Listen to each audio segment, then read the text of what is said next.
घरातली कामंही फक्त बायकांनी करायची असते आणि जो पुरुष घरातली कामं करतो तो खरा मर्द नसतो, असे जे म्हणतात हा मिनी व्लॉग त्यांच्यासाठी. नमस्कार, माझं नाव प्रकाश महाजन आणि मला माझ्या घरातली कामं करण्यात कुठलीच लाज वाटत नाही. माझी 2 वर्षाची मुलगी मागच्या काही दिवसांपासून खूप आजारी आहे. तिला सर्दी आणि खोकला झालाय. त्याच्याबरोबरच प्रियंकाची तब्येत बरोबर नाहीये, तर तिलाही खूप थकवा होतो. दिवसभर ऑफिसची कामं, त्याच्यानंतर स्नोईला सांभाळणं, स्नोईसाठी दरवेळेस तिचं आवडीचं जेवण बनवणं, तिला खाऊ घालणं, त्याच्यासोबतच ऑफिसची कामं, घरची कामं सगळं करून तिला खूप थकायला होतं. आणि तुम्ही आजकाल आपल्या आईवडिलांकडून एक गोष्ट ऐकली असेल की आम्ही मुलं सांभाळली आहेत, पण आजकालची हायपर ऍक्टिव्ह मुलांना सांभाळणं म्हणजे नेक्स्ट लेवल काम आहे. मग अशा सगळ्या परिस्थितीमध्ये एक नवरा आणि एक बाप म्हणून माझ्या या घराप्रती काही रिस्पॉन्सिबिलिटीज नाही आहेत का?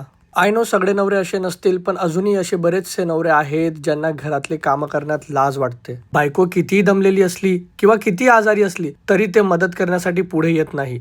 या उलट त्यांना सगळं हातात पाहिजे असतं. इव्हन स्वतःची कामं सुद्धा ते स्वतः करत नाही. माझी गोष्टीचा बऱ्याचशा नवऱ्यांना राग येईल आणि त्यांच्यातला मर्द जागा होईल आणि ते म्हणतील की अरे ही सगळी कामं बायकांची असतात, मी मर्द आहे, मी घरचा कमावता आहे, मी कशाला ही कामं करू. तर त्या सगळ्यांना मला एकच सांगायचे आहे की खरा मर्द तोच असतो जो बायकोला मारण्यासाठी नाही तर तिला घरकामात मदत करण्यासाठी आपला हात उचलतो.